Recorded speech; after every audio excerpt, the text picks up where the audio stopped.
તો હવે જોશું સમાચાર વિસ્તારથી। રાજકોટ લોકસભાના ભાજપના ઉમેદવાર પરસોત્તમ રૂપાલા દ્વારા ક્ષત્રિય સમાજ વિશે કરેલ ટિપ્પણીને લઈ ભાજપ પ્રદેશ પ્રમુખ CR પાટીલ આવ્યાનું નિવેદન સામે આવ્યું છે। રાજકોટ ખાતે પહોંચેલા પ્રદેશ અધ્યક્ષ દ્વારા ક્ષત્રિય સમાજ સાથે વાતચીત કરીને સમાધાનના પ્રયાસ થઈ રહ્યા હોવાનું નિવેદન આપવામાં આવ્યું હતું। ભાજપ પ્રદેશ પ્રમુખ CR પાટીલ રાજકોટની મુલાકાતે હતા। રાજકોટ લોકસભાના ઉમેદવાર અને કડદાવર નેતા કહેતા પુરુષોત્તમ રૂપાલા પણ એમની સાથે જોડાયા હતા।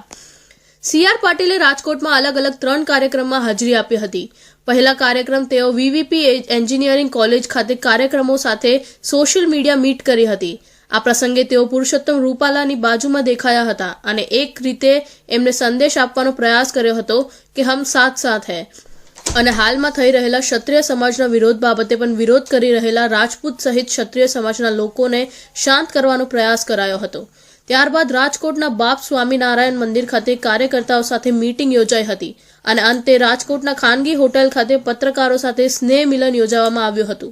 આ સમયે પત્રકારો સાથેના સ્નેહ મિલન દરમિયાન પત્રકારો દ્વારા પુરુષોત્તમ રૂપાલાને ક્ષત્રિય સમાજ વિશે કરેલ ટિપ્પણીની ચર્ચા કરતા CR પાટીલે જણાવ્યું હતું કે ક્ષત્રિય સમાજ વિશે કરેલ ટિપ્પણીને લઈ અમારે ક્ષત્રિય સમાજના આગેવાનો સાથે વાતચીત ચાલુ છે અને અમને આશા છે કે કદાચ અમારે ક્ષત્રિય સમાજ સાથે સમાધાન થઈ જશે। તો લોકસભા કોંગ્રેસના ઉમેદવાર ગેનીબેન ઠાકોરે સહકારી માળખાનો દુરુપયોગ થતા હોવાનો ગંભીર આક્ષેપ કરીને ચકચાર જગાવી દીધી છે। ગેનીબેન ઠાકોરે જણાવ્યું હતું કે ડેરી મારફત ઉમેદવારના નામ અને ફોટો સાથેના પેકેટની વહેંચણી થઈ રહી છે।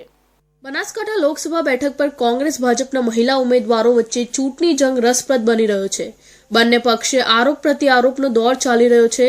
એમ કોંગ્રેસ ઉમેદવાર ગેનીબેન ઠાકોર દ્વારા આરોપ લગાવાયો હતો કે ભારતીય જનતા પાર્ટીના ઉમેદવારને જીતાડવા માટે ડેરીમાં કરોડો રૂપિયાના ખોટા ખર્ચ પાડવામાં આવી રહ્યા હોવાનો ચોંકાવનારો આરોપ ગેનીબેન ઠાકોર દ્વારા લગાવવામાં આવી રહ્યો છે। ગેનીબેને કહ્યું કે દિવાળી કે તહેવારો ઉપર મીઠાઈના પેકેટ ચૂંટણી વગર મૂક્યા હોત તો અમે એમ માનીએ છીએ કે બનાસ ડેરી ખેડૂતો અને પશુપાલકોની છે, પરંતુ ચૂંટણી નિમિત્તે સત્તાનો દુરુપયોગ કરીને પડીકા મોકલે છે તે બનાસકાંઠા મતદારો અને પશુપાલકો પડીકામાં નહીં વેચાય। ધાનેરા ખાતે કોંગ્રેસ અને આ પાર્ટીના હોદ્દેદારોની કારોબારી બેઠકમાં ગેનીબેને સહકારી માળખા ઉપર પણ ગંભીર આક્ષેપ લગાવ્યા હતા। ધાનેરા ખાતે કોંગ્રેસ અને પાર્ટીના હોદ્દેદારોની કારોબારી બેઠકમાં ગેનીબેને સહકારી માળખા ઉપર ગંભીર આક્ષેપ પણ લગાવ્યા હતા। આજે જાણવા મળ્યું કે ડેરી મારફત જે મીઠાઈ માટેના પેકેજ વેચવા અને ઉમેદવારના નામ સાથે ના આવે ત્યારે હું મીડિયાના માધ્યમથી કહેવા માંગુ છું કે આ બનાસ ડેરી એ કોઈ ભારતીય જનતા પાર્ટીના લોકસભાના ઉમેદવારને જીતાડવા માટે એ ડેરીની અંદર કરોડો રૂપિયાના ખોટા ખર્ચા પાડવામાં આવે છે। એ પશુપાલકોની પરસેવાની કમાણી છે। એ કદાચ હું માનું ત્યાં સુધી આ મીઠાઈના પેકેજ એમને દિવાળી ઉપર કે કોઈ તહેવાર ઉપર પશુપાલકોને ચૂંટણી વગર મૂક્યા હોત તો અમે એમ માનીએ કે આ બનાસ ડેરી એ ખેડૂતોની છે ને પશુપાલકોને યાદ કર્યા, પણ આજે ચૂંટણી નિમિત્તે સત્તાનો દુરુપયોગ કરીને આ રીતે પડીકા અને બનાસકાંઠાના પશુપાલકો કે બનાસકાંઠાના મતદારો એ કોઈ પડીકાથી વેચાય એ વાતમાં માલ નથી। બનાસકાંઠા કોંગ્રેસ ઉમેદવાર ગેનીબેન ઠાકોરના બનાસ ડેરી દ્વારા મીઠાઈના પેકેટ લોકોને વેચવામાં આવતા હોવાના આક્ષેપ મામલે જિલ્લા ભાજપ પ્રમુખ કીર્તિસિંહ વાઘેલાનું નિવેદન પણ સામે આવ્યું હતું। એમને કહ્યું કે બનાસ ડેરી બનાસકાંઠાના ખેડૂતો અને પશુપાલકો માટે જીવાદોરી સમાન છે। બનાસ ડેરીની વિકાસ ગાથા બનાસથી બનારસ સુધી પહોંચી છે। પ્રધાનમંત્રી નરેન્દ્ર મોદી મત વિસ્તારમાં બનાસ ડેરી સ્થાપના થતા પ્રધાનમંત્રીના હસ્તે તેનું લોકાર્પણ થતા બનાસ ડેરી દ્વારા કાશી વિશ્વનાથનું પ્રસાદ ધરાયો હતો અને એ પ્રસાદ બનાસકાંઠાના પશુપાલકોના ઘર સુધી પહોંચાડવાની વ્યવસ્થા બનાસ ડેરીના ચેરમેન શંકરભાઈ ચૌધરી અને એમની ટીમ દ્વારા કરાઈ હતી। આવી કાર્યને બિરદાવવાના બદલે લોકસભાના કોંગ્રેસને હાર દેખાતી હોવાથી કોંગ્રેસના નેતાઓ બેફામ નિવેદનબાજી કરી પશુપાલકો અને ખેડૂતોનું અપમાન કરી રહ્યા છે। એ લોકો કહી રહ્યા છે કે પડીકાઓથી મતદારો નહીં વેચાય, આ પડીકા નથી, પ્રસાદ છે। બાબા કાશી વિશ્વનાથનું અપમાન છે અને બનાસકાંઠા મતદારોનું અપમાન છે। કોંગ્રેસને સ્પષ્ટ હાર દેખાતા બેફામ નિવેદન કરતા આ નિવેદનોને હું વખોડું છું। બનાસ ડેરી દ્વારા આપણા સૌનું ધર્મને આસ્થાનું કેન્દ્ર એવા બાબા કાશી વિશ્વનાથ મહાદેવજીના મંદિરમાં પ્રસાદ ધરાવવામાં આવ્યો અને એ પ્રસાદ સમગ્ર બનાસકાંઠા જિલ્લાના ખેડૂત પશુપાલકોના ઘર સુધી પહોંચે એ માટેની વ્યવસ્થા બનાસ ડેરીના ચેરમેન શ્રી શંકરભાઈ ચૌધરી અને એમની ટીમ દ્વારા કરવામાં આવી હતી. આવા એક સરાહનીય કાર્યને બિરદાવવાની જગ્યાએ આ લોકસભાની ચૂંટણીમાં કોંગ્રેસને એને સ્પષ્ટ હાર દેખાતી હોય કોંગ્રેસના નેતાઓ બેફામ નિવેદનો કરી બનાસકાંઠાના ખેડૂત પશુપાલકોનું અપમાન કરી રહ્યા છે. હું આપની સમક્ષ ન કહી શકું એવી હલકી ભાષામાં એ લોકો વાત કરી રહ્યા છે, જેમાં એવું કહેવામાં આવ્યું છે કે પડીકા દ્વારા મતદારો નહીં વેચાય. આ પડીકા નથી, આ પ્રસાદ છે અને આ પ્રસાદનું અપમાન છે, કાશી વિશ્વનાથ બાબાનું અપમાન છે, બનાસકાંઠાની જનતાનું અપમાન છે. ચૂંટણી સમયે ઉમેદવારો અને રાજકીય પાર્ટી એકબીજા પર આરોપો લગાવે એ સાવ સામાન્ય બાબત છે. ત્યારે હવે બંને મહિલા ઉમેદવારો વચ્ચે જામેડો ચૂંટણી જંગ વધુ રસપ્રદ બનતો દેખાઈ રહ્યો છે. તો સાબરકાંઠા લોકસભા બેઠક પર ભાજપના ઉમેદવારને લઈ વિરોધ ચરમસીમા છે. ત્યારે અરવલ્લીના ભીખાજી ઠાકોરના સમર્થનમાં વિરોધ યથાવત જોવા મળ્યો હતો. મોડાસામાં જિલ્લા કમલમ કાર્યાલય ખાતે ભીખાજી ઠાકોરના સમર્થકોએ વિરોધ કર્યો હતો. ભીખાજી ઠાકોરને ટિકિટ આપવા સમર્થકોને ઉગ્ર માંગ કરી હતી. સાબરકાંઠા લોકસભા બેઠક પર ભીખાજી ઠાકોરના સમર્થકો છેલ્લા 2 દિવસથી મોડાસામાં આવેલા જિલ્લા ભાજપ કાર્યાલય કમલમ વિરોધ પ્રદર્શન કરી રહ્યા છે. એક દિવસ અગાઉ ભીખાજીના સમર્થનમાં 2000થી વધુ કાર્યકરોએ રાજીનામા ધરી દીધા હતા. તો આજે 28 માર્ચે કમલમના ગેટ પર ભાજપના ખેસ ટોપી ફેંકીને રોષ વ્યક્ત કરતો હતો. સાબરકાંઠા લોકસભા બેઠક પર ભાજપે ભીખાજીની ટિકિટ રદ કર્યા બાદ શોભનાબેન બોરૈયાના નામની જાહેરાત કરી હતી. શોભનાબેન મોડાસા કમલમ પહોંચ્યા હતા અને કાર્યકરો સાથે બેઠક કરી હતી. તો બીજી બાજુ કમલમ બહાર ભીખાજીના સમર્થકો વિરોધ કરી રહ્યા હતા. ભીખાજી ઠાકોરના સમર્થકો ભાજપના કાર્યકરોએ કમલમના ગેટ પર પહોંચી ગયા હતા, જો કે તેમને અંદર પ્રવેશ આપવામાં ન હતી આવ્યો. આ બાદ કાર્યકરોએ ગેટ પર જ સૂત્રોચ્ચાર સાથે ઉગ્ર વિરોધ કર્યો હતો, જેને લઈને શોભનાબેન બોરૈયા સમર્થકોથી ડરીને કમલમના પાછલા દરવાજેથી ભાગી ગયા હતા. પોલીસ દ્વારા નારાજ કાર્યકરોને સમજાવવાનો પ્રયાસ હાથ ધરવામાં આવ્યો હતો. ભીખાજી ઠાકોરના સમર્થકો છેલ્લા 3 દિવસથી તેમને સાબરકાંઠા બેઠકથી ઉમેદવાર બનાવવાની માંગ કરી રહ્યા છે. આ વચ્ચે આજે મોડાસામાં કમલમ કાર્યાલયના ગેટ પર મોટી સંખ્યામાં ભીખાજીના સમર્થક ભાજપ કાર્યકરો ભેગા થયા હતા અને ભાજપના ખેસ ટોપી ફેંક્યા હતા. કમલમ છે દરેક કાર્યકર્તાના પરસેવાના મજૂરીના ફાળાથી બનેલું છે. આ કોઈ 1-2 નેતાઓના પૈસાથી નથી બનેલું એમ. અને જો અમારો વિરોધ એટલો જ છે કે જો કાર્યકર્તાઓ જો દન રાત મજૂરી કરીને જો ભારતીય જનતા પાર્ટીને ઊભી કરેલી હોય અને 1-2 દિવસમાં કે 4 મહિના 6 મહિના 12 મહિનામાં આવેલા ટિકિટ આપતા હોય તો એનો અમે સજ્જડ વિરોધ છે. અને જો અમારા ભીખાજી ઠાકોરનું ટિકિટ કેમ કાપી છે એનું સ્પષ્ટ કારણ અમને બતાવો કે આ કારણથી અમારી ટિકિટ કાપી છે. અમે આયાતી ઉમેદવારને ક્યારેય સ્વીકારવા માટે તૈયાર નથી. જનતા પાર્ટીએ પહેલા ભીખાજી ઠાકોરને ટિકિટ આપી હતી અને એમને પ્રચાર કર્યા પછી 9 દિવસ પ્રચાર કરીને જે ટિકિટ પાછી ખેંચી છે એના સમર્થનમાં અરવલ્લી કાર્યાલય આવી પહોંચ્યા છીએ અને ભારતીય જનતાના એક નાનો પાયાનો કાર્યકર્તા છીએ અને અમને જો કમલમના અંદર ઓફિસમાં પહેવા નથી દેવામાં આવતા એનો અમને સખ્ત વિરોધ કરીએ છીએ. અને આયાતી ઉમેદવાર જે શોભનાબેન બારૈયા કે જે પાર્ટીના કાર્યકર્તા નથી અને એમને સક્રિય સભ્ય પણ નથી, જેઓ અગાઉ અઠવાડિયામાં જ રાજીનામું શિક્ષિકાઓ રાજીનામું મૂકીને એમને ડાયરેક્ટ જો ટિકિટ આપવામાં આવતી હોય તો ભારતીય જનતા પાર્ટીને એવું કેવું છે જે 20 કે 25 વર્ષ પાર્ટી માટે જેને મહેનત કરી છે, જો એવા કાર્યકર્તાની કદર ના થતી હોય તો આવનારા દિવસમાં કોંગ્રેસમાંથી આવેલા ઉમેદવારો આ પાર્ટીને લઈ લેશે અને ભારતીય જનતા પાર્ટીના કાર્યકર્તાઓને ઘરે બેસી પડશે. આવા બી સમીકરણો સર્જાય છે. એટલે મારે તો એક જ કહેવું છે, ફરીથી ભારતીય જનતા પાર્ટી ટિકિટ ભીખાજી ઠાકોરને આપે અને અમને જંગી બહુમતથી અમે જીતાડીશું એવી ખાતરી આપીએ છીએ. પાર્ટીના સમર્થનમાં આવેલા છીએ અને કમલમમાં અમને કોઈ એન્ટ્રી આપવામાં આવતી નથી. અત્યારે અમે બીજેપીના કાર્યકર્તા હોવા છતાં અમને એન્ટ્રી આપવામાં આવતી નથી. એના માટે અમે અહીંયા શું ષડયંત્ર રચાઈ રહ્યું છે એ જાણવા માટે આવ્યા છીએ. બીજું કે જે તે આ પહેલા ટિકિટ આપીને ટિકિટ પરત લીધી એનું કારણ જાણવા માટે આવેલા છીએ. અને જો આ ટિકિટ ફરીથી નહીં મળે તો આનું ઉગ્ર આંદોલન થશે અને ઇલેક્શન બહિષ્કાર થશે અને આનું પરિણામ ભોગવવા માટે બીજેપીને તૈયાર રહેવું પડશે આગાડી. સાબરકાંઠા લોકસભા બેઠક પર ભાજપે ભીખાજી ઠાકોરને બદલે શોભનાબેન બોરૈયાને આપેલી ટિકિટનો સખત વિરોધ કરી રહ્યો છે. સમર્થકોનું કહેવું છે કે આયાતી ઉમેદવારને ક્યારેય સમર્થન નહીં અપાય. ભીખાજી ઠાકોરના સમર્થકોના વિરોધને જોતા પોલીસ કાફલો ખડકી દેવામાં આવ્યો હતો. સાથે જ સમર્થકોએ ભારતીય જનતા પાર્ટીના પાયાના કાર્યકર્તાને ટિકિટ આપવા માંગ કરી હતી. ભીખાજી ઠાકોરના સમર્થકોમાં આવેલા કાર્યકર્તાઓને કમલમ કાર્યાલય બહાર જ રોકી દેવામાં આવ્યા હતા.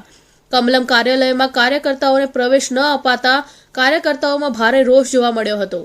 કાર્યકર્તાઓને ભારે વિરોધ અને સૂત્રોચ્ચાર બાદ પણ પ્રવેશ ન અપાતા વિરોધ કરી રહેલા સમર્થકોએ ભાજપના ટોપી અને ખેસ કમલમ કાર્યાલય બહાર જ ફેંકીને વિરોધ વ્યક્ત કર્યો હતો.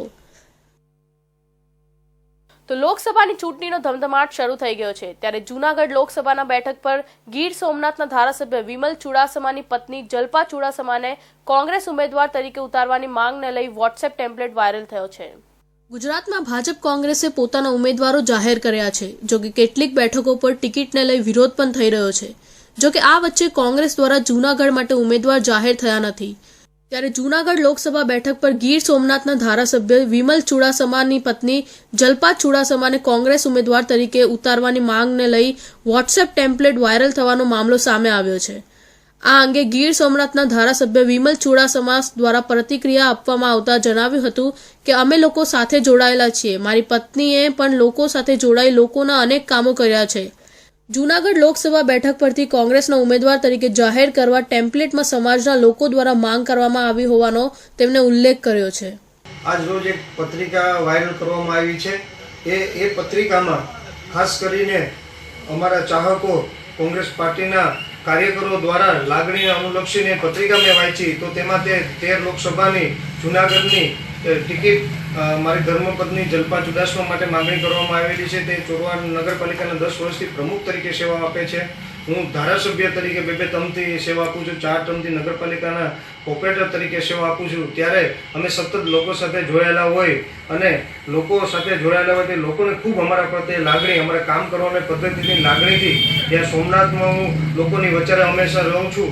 એમ ચોરવાડ નગરપાલિકાના પ્રમુખ જલ્પા ચુડાસમા પણ સરસ કામ અહીંયા ચોરવાડ નગરપાલિકામાં કરેલું છે અને તે પણ ઇંગ્લિશ મીડિયમ ભણેલું છે. લોકો સાથે સતત કોન્ટેક્ટમાં હોય છે અને કોન્ટેક્ટમાં હોવાના કારણે લોકોને લાગણીથી આ માંગણી કરવામાં આવેલી છે. તો બીજી તરફ જૂનાગઢ લોકસભા બેઠક પર ભાજપ દ્વારા ઉમેદવાર તરીકે જાહેર કરાયેલા હાલના સાંસદ રાજેશ ચુડાસમા જ્યારે જિલ્લા ભાજપ કાર્યાલય ખાતે પહોંચ્યા ત્યારે સર્વપ્રથમ કાર્યકરો દ્વારા તેમનું ભવ્ય સ્વાગત કરવામાં આવ્યું હતું. આ કાર્યક્રમ બાદ મીડિયા દ્વારા રાજેશ ચુડાસમાએ આ વાયરલ ટેમ્પલેટ અંગે પૂછવામાં આવતા તેમણે જણાવ્યું હતું કે ભાજપને કોઈ ચિંતા કરવાની આવશ્યકતા નથી. અમે ગુજરાતની 26 બેઠક પર જંગી લીડથી જીતશું. વિમલ ચુડાસમાના પત્નીને જૂનાગઢ બેઠક પર કોંગ્રેસના ઉમેદવાર તરીકે જાહેર કરવાની માંગ કરતું ટેમ્પલેટ વાયરલ થયું છે. સમાજની માંગ હોવાનું તેમજ આ વાયરલ ટેમ્પલેટથી ભાજપને કોઈ જ અસર નહીં થાય, કારણ કે નરેન્દ્ર મોદીના નેતૃત્વમાં ભાજપ 5 લાખથી વધારે લીડથી જીતશે, એમ અંતમાં રાજેશ ચુડાસમા દ્વારા જણાવવામાં આવ્યું હતું. ત્રીજી વખત જૂનાગઢ અને ગીર સોમનાથની જનતાની સેવા કરવાની મને તક મળી છે ત્યારે દેશના પ્રધાનમંત્રી આદરણીય નરેન્દ્રભાઈ, મારા રાષ્ટ્રીય અધ્યક્ષ જેપી નડ્ડાજી, ગૃહમંત્રી અમિતભાઈ શાહ, આદરણીય CR પાટીલજી અને મારા મુખ્યમંત્રી ભૂપેન્દ્રભાઈ પટેલનો ખૂબ આભાર માનું છું કે જેમણે ત્રીજી વખત આ વિસ્તારની સેવા કરવાની મને તક આપી છે. કશું જ અસર નહીં કરે, કારણ કે ભારતીય જનતા પાર્ટી નરેન્દ્રભાઈના નેતૃત્વમાં સરકારે કરેલા કામો અને અમે જે વિકાસના કામો, જે વચનો આપ્યા હતા એ તમામ પૂર્ણ કર્યા છે. એટલે અમને વિશ્વાસ છે કે કોઈ પણ ઉમેદવાર હશે, અમે આ સીટ 5 લાખથી વધારે મતોથી જીતીશું. ચૂંટણી પૂર્વ હાલ કોંગ્રેસ અને ભાજપ બંને પક્ષમાં ટિકિટને લઈ ઘમાસાન ચાલી રહ્યું છે. ત્યારે સૌથી વધુ ભાજપમાં રાજ્યની અનેક સીટો પર ઉમેદવારોની પસંદગીને લઈ વિરોધનો સૂર સંભળાઈ રહ્યો છે. ત્યારે હાલ પાર્ટી ડેમેજ કંટ્રોલ કરવાના પ્રયાસમાં લાગી ચૂકી છે. તો છોટાઉદેપુર જિલ્લાના પૂર્વ વિસ્તારમાં હોળી બાદ ગેરનો મેળો ભરાય છે, જે સમગ્ર વિશ્વમાં પ્રખ્યાત છે. મેળો જોવા માટે આસપાસના વિસ્તારના આદિવાસીઓ ઉમટી પડે છે. આ મેળો દેશ અને વિદેશમાં પણ જાણીતો છે. ગેરના મેળામાં વિદેશી પર્યટકો પણ આદિવાસીની સંસ્કૃતિ, બોલી, ભાષા અને તેઓના પહેરવેશ જોવા માટે ખાસ આવે છે. મધ્યપ્રદેશ સરહદી ગુજરાતનો છોટાઉદેપુર જિલ્લો મોટા ભાગે આદિવાસી વસ્તી ધરાવતો જિલ્લો છે અને અહીંયા હોળી પર્વનું ખૂબ મહત્વ છે. જ્યાં ગેરિયા બને છે એ લોકો હોળીમાં માનતા રાખતા હોય છે અને હોળીના 5 દિવસ સુધી ઉઘરાણું કરતા હોય છે, જેમાં અહીંના આદિવાસી લોકો હોળી પર્વ માટેની જીવન જરૂરિયાતની વસ્તુઓ ઉપરાંત તહેવાર માટેની વિશેષ ખરીદી માટે ઉમટી પડતા હોય છે. ખાસ કરીને જુવાનીઓ પહેરવા માટે એક જ ડિઝાઇનથી તૈયાર કરવામાં આવેલા કપડાં પહેરે છે. તે ઉપરાંત આદિવાસી યુવતીઓ એક જ ડિઝાઇનના કપડાં પહેરે છે. ઉપરાંત પારંપરિક આભૂષણો જેવા કે ચાંદીના હાર, ચાંદીની હાહડી, ચાંદીના કલ્લા, ચાંદીના કડા, ચાંદીની દોરે વગેરે ખાસ કરીને ચાંદીના જ આભૂષણોનો ભરપૂર ઉપયોગ કરતા હોય છે, જ્યારે આદિવાસી યુવાનો ચાંદીના ભોરિયા, ચાંદીના કડા, ચાંદીના કાટલા, ચાંદીની કીકરી, કહડો વગેરે આભૂષણોથી સજ્જ થઈ ગેરના મેળામાં મજા માણવા માટે ઉમટી પડે છે. એક જ ડિઝાઇનના પહેરવેશમાં સજ્જ આ લોકો પોતાના ગામ કે પોતાના ફળિયાની એક પ્રકારની એકતા અને વિશેષતા બતાવવાનો પ્રયાસ કરતા હોય છે. સાથે આદિવાસી સંસ્કૃતિની ઝાંખી કરાવતા હોય છે. તો ગેરિયા આ મેળામાં મોરપીંછ સાથે નૃત્ય કરે છે. તાલુકામાં અમારા મોગરા ગામથી હોળી માતાના અમારા દાદાને હાથથી અમે જન્મભૂમિને દેવદાનીને અમે ઉજવાવીએ છીએ. કવાંટ તાલુકાના અંદર અમારો આદિવાસીનો મેળો હોળી નૃત્યનો મોરની પીછી મૂકીને પણ અમે માનતા રાખીને અમે 5 દિવસ નાચી કૂદીને રમીએ છીએ. બાબાદેવનો ભોગે પડીને પછી અમે 5 દિવસ પછી અમે એની માનતા કરીને છૂટા થઈએ છીએ. ઘેરનું મહત્વ, હોળી માતાના મહત્વથી અમે ઘેરના હોળી નૃત્ય બને છે. મોરની પીછી મૂકીને અમે 5 દિવસ અમે ભગવાનના રૂપ લઈને અમે નાચી કુંદીને આદિવાસીનો અમારો બાપ દાદાના હાથનો નાચી કુંદીનો મેળો આદિવાસીનો દેવ કુળદેવીને અમે વડાવીએ છીએ. અને કવાંટ તાલુકાના અંદર અમારા આદિવાસીનો મેળો કવાંટ ઘેરનો મહત્વ પર અમે ચાલીએ છીએ. અમારા ગામ વતીનો પહેલા નંબર મોગરા ગામના હોળી માતાનો મેળો અમે દેવદાનીને ઉજવાવીએ છીએ. કવાંટ તાલુકાના અંદર અમે મેળો ઘેર પૂજા લઈને અમે મેળામાં આવેલા છે. આ દર વર્ષે કવાંટનો ઘેરનો મેળો હોય છે, તે મુજબ જ અમે કવાંટના ઘેરના મેળામાં આવીએ છીએ. અને અમારા ગામજનના બધા આગેવાન છે, અમારા પટેલ છે, અમારા સરપંચ સાહેબ છે, બધા અમે હળી મળીને ગામનો મેળો ઉજવીએ છીએ. અને દર વખતે અમે આવી રીતે આવીએ છીએ. અને આ સાહેબના ભલામણથી અમે સાહેબ દર વખતે અમે આવીએ છીએ, એટલે અમે પહેલાં અહીંયા પગલી મૂકીએ છીએ. આ અમારે આદિવાસી પરંપરા મુજબ જ અમે ઘેરનો મેળો ઉજવીએ છીએ સર. ઘેર તો મારો જન્મની હશે ત્યાં પહેરનો ઘેરનો મેળો ચાલ્યા કરે સાહેબ. અમને કેટલા વર્ષ ઘણા પેઢી ચાલે છે મારો ઘેરનો મેળો, અને અમારી પરંપરા ચાલ્યા કરે છે સર. તો સાથે સાથે આ ગેરનો મેળો આ વર્ષે લોકસભા ચૂંટણીના કારણે રાજકીય પક્ષોનું ચૂંટણી મેદાન પણ બન્યો છે. અહીંયા આવતા હજારો આદિવાસી યુવાનો યુવતીઓને આકર્ષવા અને પોતાના પક્ષે મતદાન કરવા પ્રેરાય એ માટે કોંગ્રેસ નેતાઓ અને આપના ધારાસભ્ય અને ઉમેદવારો પણ રાજકીય એજન્ડા સાથે અહીંયા પહોંચ્યા હતા.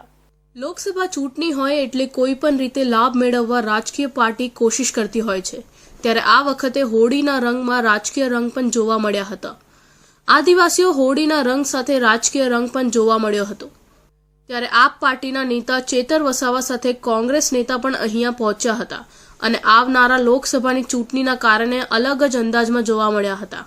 આ પ્રસંગે ઇન્ડિયા ગઠબંધન ગુજરાતમાં ભાજપ પાસેથી આવનારી લોકસભા ચૂંટણીમાં 15થી વધુ બેઠકો આંચકી લેશે તેવો હુંકાર ધારાસભ્ય અને ઉમેદવાર ચેતર વસાવાએ ભર્યો હતો. ભાજપ તમે જોઈ શકો છો, આજે આ વિસ્તારોમાં શાળાઓ નથી, શિક્ષકો નથી, નકલી કચેરીઓમાં કરોડો રૂપિયાના ભ્રષ્ટાચાર થાય છે. અહીંયા પીવાનું પાણી નથી, નલ સે જલમાં ખૂબ મોટો ભ્રષ્ટાચાર છે, સિંચાઈના પાણી નથી, નેશનલ હાઈવે હોય, જીઆઈડીસી હોય, તમામમાં જમીનો જાય છે, રેતી ખનન બેફામ થાય છે. છતાં એમનો ઘમંડ તૂટતો નથી અને કહે છે અમે રમતા રમતા 5 લાખની લીડથી જીતવાના છે. ત્યારે એવું શક્ય નથી. આ વર્ષે ગુજરાતમાં ઇન્ડિયા ગઠબંધન થયું છે. અમે ગઠબંધન અંતર્ગત ખૂબ મજબૂતાઈથી લડી રહ્યા છે અને આવનાર દિવસોમાં ભરૂચ, વલસાડ, બનાસકાંઠા, છોટાઉદેપુર, દાહોદ જેવી તમામ બેઠકો અમે ગઠબંધનમાં જીતવાના છે. ત્યારે ભાજપનો અહમ આ વખતે તૂટવાનો છે, ચોક્કસ હું કહી શકું છું. ચેતર વસાવાએ કહ્યું હતું કે આ વર્ષે ઇન્ડિયા ગઠબંધન થયું છે, માટે અમે ખૂબ મજબૂત થઈથી લડી રહ્યા છે અને અમે ભરૂચ, વલસાડ, છોટાઉદેપુર, દાહોદ, બનાસકાંઠા જેવી 15થી 20 બેઠકો અમે જીતવાના છીએ. તો બીજી બાજુ કોંગ્રેસે નેતાઓને 26 બેઠક જીતીશું એવો દાવો કર્યો હતો અને કહ્યું હતું કે 5 લાખથી સરસાઈથી જીતીશું. આ એક ભાજપનો અહંકાર છે. લોકશાહીમાં આવો અહંકાર ના ચાલે. જનતા એમને પાઠ મતપેટીઓમાં ભણાવશે. એવી વાત કહીને શક્તિસિંહ ગોહિલ દ્વારા ભાજપ પર પ્રહાર કરાયા હતા અને વધુમાં એમને કહ્યું કે આજે લોકોએ જે પ્રેમ બતાવ્યો છે, જેથી સ્પષ્ટ થાય છે કે જનતાના આશીર્વાદ કોંગ્રેસ સાથે છે. ભાજપે કામના બદલે કારનામા કર્યા છે. જનતા એમને પાઠ ભણાવશે. ભાજપને સત્તાથી તડીપાર કરશે એવો હુંકાર પણ ભળ્યો હતો. આજે અહીંયા છોટાઉદેપુરમાં ઇન્ડિયા ગઠબંધન દ્વારા એક લોકોના પ્રેમનું પ્રદર્શન, અહીં અમારા ઉમેદવાર સુખરામભાઈ રાઠવાએ પેલાની સાથોસાથ કોંગ્રેસ પક્ષની જનસભાનું આયોજન કર્યું. ભરૂચના ઉમેદવાર ચૈતરભાઈ વસાવા પણ હાજર છે અને ઇન્ડિયા ગ્રુપ ગઠબંધનના અમારા તમામ મિત્રો પ્રત્યે લોકોએ જે પ્રેમ બતાવ્યો છે એ બહુ સ્પષ્ટ બતાવે છે કે જનતાના આશીર્વાદ અને સમર્થન કોંગ્રેસ પક્ષની સાથે છે. સામાજિક પ્રસંગને પણ રાજકીય પ્રસંગ બનાવીને આપ કોંગ્રેસના નેતાઓ દ્વારા ચૂંટણી પ્રચારનું કાર્ય કરવા માટેનું પ્લેટફોર્મ બતાવીને ભરપૂર રાજકીય લાભ ઉઠાવવાનો પ્રયાસ આ પ્રસંગમાં કરવામાં આવ્યો હતો. તો પૂર્વ આઈપીએસ સંજીવ ભટ્ટ સામે 25 વર્ષ જૂના બનાવટી ડ્રગ પ્લાન્ટિંગ કેસમાં ચુકાદો આપવામાં આવ્યો છે. પાલનપુર કોર્ટે એનડીપીએસના કેસમાં પૂર્વ આઈપીએસ સંજીવ ભટ્ટને દોષિત જાહેર કર્યા છે. તેમને પાલનપુર એડી સેશન કોર્ટમાં રજૂ કરાયા હતા. આ કેસ કોર્ટમાં હવે સજા સંભળાવી હતી. 1996માં સંજીવ ભટ્ટ બનાસકાંઠાના એસપી હતા. ત્યારે તેમના પર પાલનપુરની હોટેલમાં રાજસ્થાનના વકીલ સુમેરસિંહ રાજપુરોહિતની રૂમમાં ખોટી રીતે ડ્રગ્સ પ્લાન્ટ કરીને તેમને ફસાવવાનો આરોપ લાગ્યો હતો. દુકાન ખાલી કરવા ધમકી આપી વકીલને ફસાવવાનો સંજીવ ભટ્ટ પર આરોપ લાગ્યો હતો. આ કેસમાં 5 સપ્ટેમ્બર 2018માં સીઆઈડી ક્રાઇમે સંજીવ ભટ્ટ તથા પાલનપુરના તાત્કાલિન પીઆઈ આઈબી વ્યાસની ધરપકડ કરી હતી. ત્યારબાદ પાલનપુર કોર્ટ દ્વારા પીઆઈ વ્યાસને સાક્ષી બનાવીને 1996ના ડ્રગ્સ કેસમાં છુટકારો આપવાની મંજૂરી આપી હતી. આ કેસમાં નામદાર કોર્ટ તેમને સજા સંભળાવી હતી. હાલ સંજીવ ભટ્ટને કોર્ટમાંથી પાલનપુરથી સબ જેલમાં લઈ જવાયા છે. તેમની પત્ની શ્વેતા ભટ્ટે મીડિયા સાથે વાત કરતા કહ્યું કે આ બિલકુલ મિસકેરેજ ઓફ જસ્ટિસ થયું છે. 5.5 વર્ષથી આ કેસ ચાલી રહ્યો છે અને આ કેસ પૂરો ખોટી રીતે બનાવાયેલો છે. આ મામલામાં હું ડિટેલમાં તમારી સાથે વાત કરીશ. मुझे इंटरव्यू देना ही है. ये बिल्कुल मिसकैरेज ऑफ जस्टिस हुआ है. बराबर है. 5.5 साल से ये केस यहाँ चल रहा था. मैं डिटेल में आप सबसे कल बात करूँगी. एक बार मुझे भी पता चले कि सेंटेंस का क्वांटम क्या है. बराबर है. आज कुछ नहीं हुआ. आज उन्होंने कन्विक्शन डिक्लेयर किया जिसपे हम कहीं भी है ही नहीं. हमारा कोई रोल नहीं है पूरी बात में. It's a fictitious case. पूरा बनाया हुआ केस है. मगर कल डिटेल में बात करेंगे. मैं आप सबको आराम से इंटरव्यू दूंगी. તમને જણાવી દઈએ કે સંજીવ ભટ્ટને 2011માં રાજ્ય સરકાર દ્વારા ફરજ પર ગેરહાજર રહેવા બદલ સસ્પેન્ડ કરવામાં આવ્યા હતા. ત્યારબાદ 2015માં કેન્દ્રીય ગૃહ મંત્રાલયે તેમને સર્વિસ પરથી ફરજ મુક્ત કરાયા હતા. સત્તાનો દુરુપયોગ કરી બનાવટી કેસ કરીને વકીલને ફસાવ્યાની બાબતમાં સંજીવ ભટ્ટ પર કાનૂની સિકંજો કસાઈ ચૂક્યો છે. તો જામનગર મહાપાલિકાના નગર સેવિકાના પતિ દ્વારા અધિકારી સાથે દાદાગીરી કરીને ધમકી આપવાના મામલે પોલીસ ફરિયાદ દાખલ કરવામાં આવી છે. સમગ્ર મામલે હવે પાલિકાના ભારે ચર્ચાએ જોર પકડ્યું છે. જામનગર મહાપાલિકા અવારનવાર વિવાદોમાં ફસાય છે. ત્યારે 2 દિવસ પહેલા જ કોર્પોરેશનના અધિકારીની ધમકી આપવાની વાત સામે આવી છે. જામનગરના નગર સેવિકાના પતિ અને પૂર્વ નગરસેવક તેજસી ઉર્ફ દીપુ પરિયાએ કોર્પોરેશનના સિટી ઇજનેર ભાવેશ જાણી નામના અધિકારીને તેની ચેમ્બરમાં જઈને ગાળાગાળી કરી અને પોતાનું કામ કરી દેવાનું જણાવ્યું હતું. ત્યારબાદ આ અધિકારીએ કહ્યું હતું કે નિયમ મુજબ આ પ્રકારના કામો થઈ શકે નહીં. જે બાદ આ અધિકારીને બેફામ ગાળોગાળી આપી તેને જોઈ લઈશ તેમ જણાવી ત્યાંથી ચાલતી પડી હતી. હાલ આ બનાવને પગલે જામનગર કોર્પોરેશનના સિટી ઇજનેર ભાવેશ જાણી દ્વારા આ બાબતે શહેરના સિટી એ ડિવિઝનમાં ફરિયાદ નોંધાવી છે. જો કે આ સમગ્ર મામલે હાલ જામનગર કોર્પોરેશનમાં આ મુદ્દે ભારે ચર્ચા જાગી છે. જામનગર મહાપાલિકા અવારનવાર વિવાદોમાં ફસાય છે. ત્યારે 2 દિવસ પહેલા જ કોર્પોરેશનના અધિકારીને ધમકી આપવાની વાત સામે આવી છે. વોર્ડ નંબર 1ના સમજુબેન પારિયાના પતિ તેજસી ઉર્ફ દીપુ પારિયા જે પોતે પણ પૂર્વ કોર્પોરેટર છે તેમને જામનગર મહાપાલિકાના સિટી ઇજનેર ભાવેશ જાણીની મનપાના બીજા મજલે આવેલ ચેમ્બરમાં બેસે છે.